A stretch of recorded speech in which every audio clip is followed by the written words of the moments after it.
in front of me, I'm sitting indeed, and thanks indeed to him for coming in.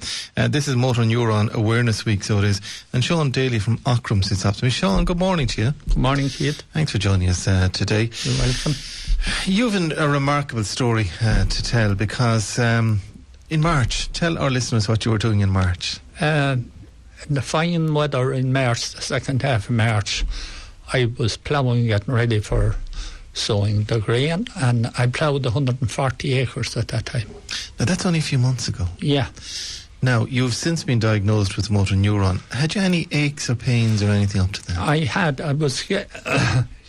I was a patient of Dr. Robert Coughlin for 15 years for rheumatoid arthritis, but that was under control, perfectly under control. But as I was getting older, I was getting a bit stiffer. But you're not that old. You're only 72 at that time. 72. I had a birthday since 73 now. So they celebrated that with you in style, I'm sure, as well.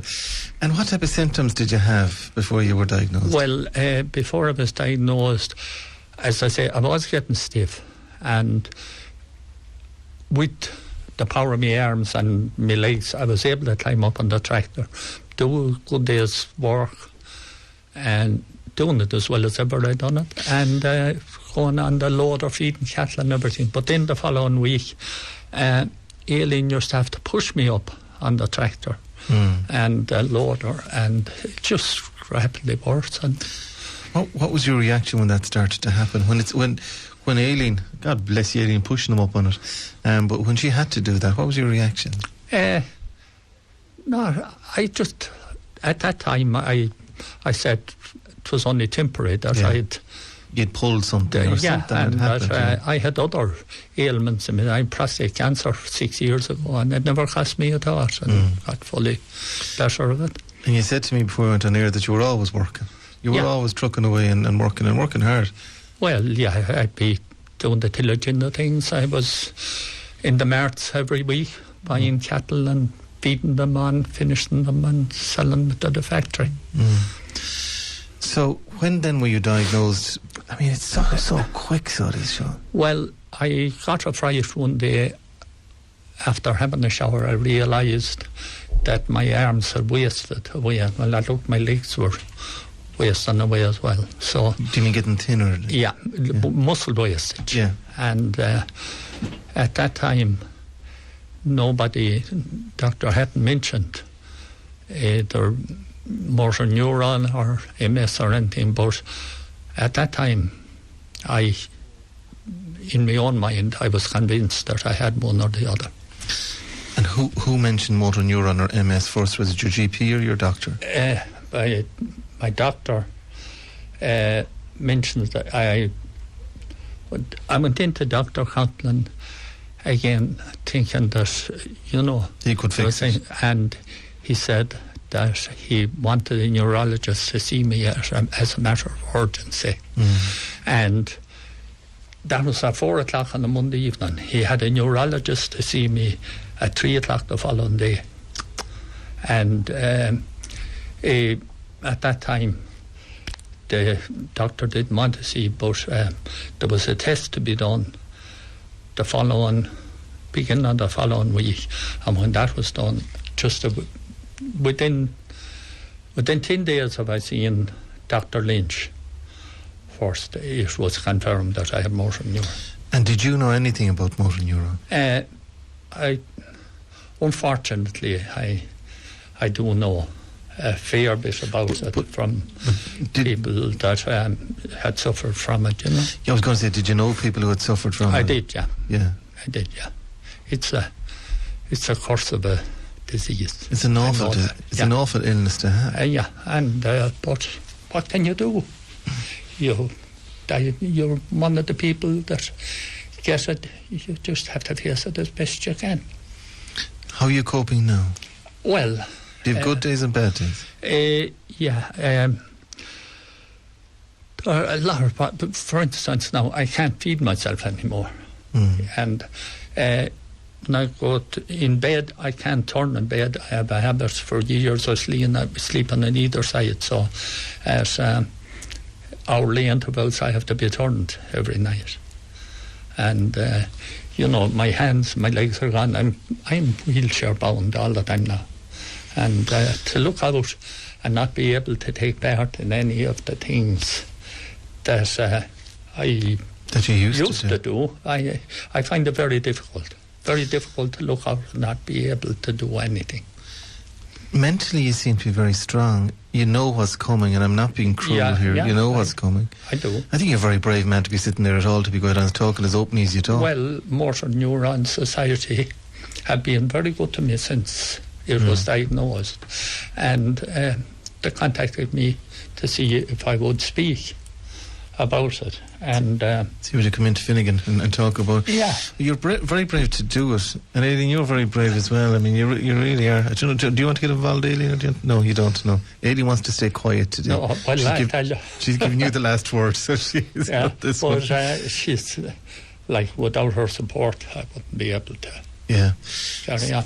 And when you say turning in the bed at night time and all of that's you need someone to be there. So you've lost your independence as well. Oh, definitely. Aileen will be there to turn me. And how's the appetite? The appetite, seeing that I'm not working, it's not as good as it was, but it's not too bad. It's not too bad. And how's the mind? How are you feeling mentally yourself? Okay. I think, and support of the other community. I mean, the community that you live in, there's great community spirit. I'll be passing through it fairly shortly. So obviously friends and neighbours and... Well, I'd like to take this opportunity to thank family, neighbours, friends. And all that support you. Yeah. And I know a lot of prayers have been said for you. There's more mass cards in the house than you would believe. It's not easy to deal with. It's not easy to talk about it. No, and I don't want to push you too hard on it. It's just, I think you're a very brave man to come in, and Motor Neuron are wonderful people. The association are wonderful people. The association is, we met, there's a support group here in the county, and we attended a meeting just a fortnight ago. They are a great group, and I wish them to continue the good work. And what I love about them, because I know some of them, and I know some of them, and they've lost loved ones ones at your age and younger than that. And I think of the likes of Rory O'Connor, a wonderful, gifted, talented man that was lost to Motor Neuron, and his wife and family continue to fly the flag and that. But they give the information that you actually need to hear. Yeah, they give the information. They support the family. That's true. There's a process in place, and and it's. I think they're wonderful people. Yeah, really wonderful people. Yeah. Have you any things that you want to do? Like, do you want to jump out of planes, or do you want to? Is there any cracked things you'd like to do? No, I've all those done.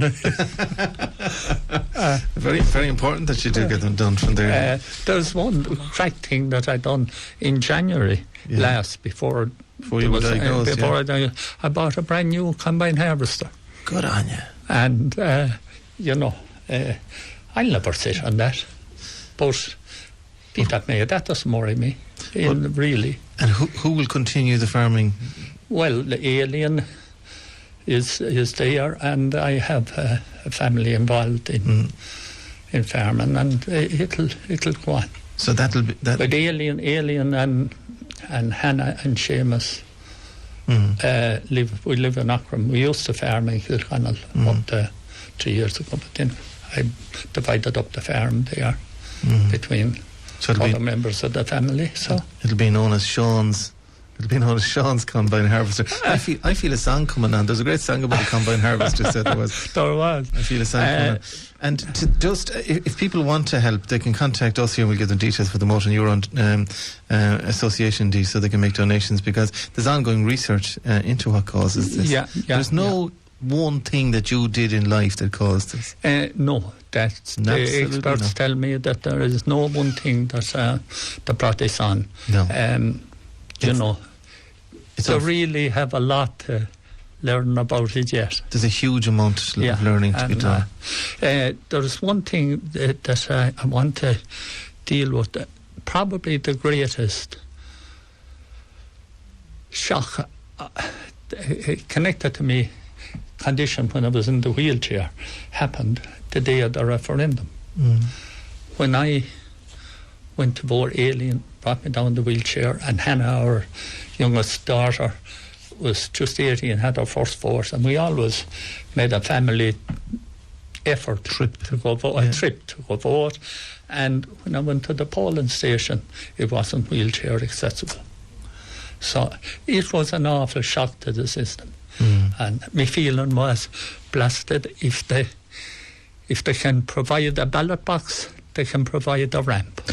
Isn't it amazing? And I know I'm going off on a tangent and I'm going away from motor neuron, but isn't it amazing? A man that was as fit as you, Sean Daly, and now you see it from a totally different side. You're in a wheelchair. Oh yeah, it is a completely different world. Absolutely. And parking and getting in here and getting into the car and trying to get into mass and trying to get close to it, all of those things, you see them from a totally different light. Yeah. For instance, there were a few funerals that I had to attend, and I went so quickly from being active and in the marts and everywhere to being in the wheelchair, and had to appear at 3 different funerals in quick succession in the wheelchair, and people that hadn't heard were just one. They were just. What happened to Sean? They were frightened because it was obvious that something seriously had happened to me, but it was difficult. It was difficult from the people that knew me well coming up to me in the wheelchair and talking to me, and it was difficult for me meeting them as well. I'm actually shocked with the time scale. End of March, we're now on 21st of June. Yeah. So you're really talking about April, May. You know, you're talking about 10 weeks maximum. Yeah. From, like, for anybody to get their head around something like this in 10 weeks, it's very difficult, Sean. But I have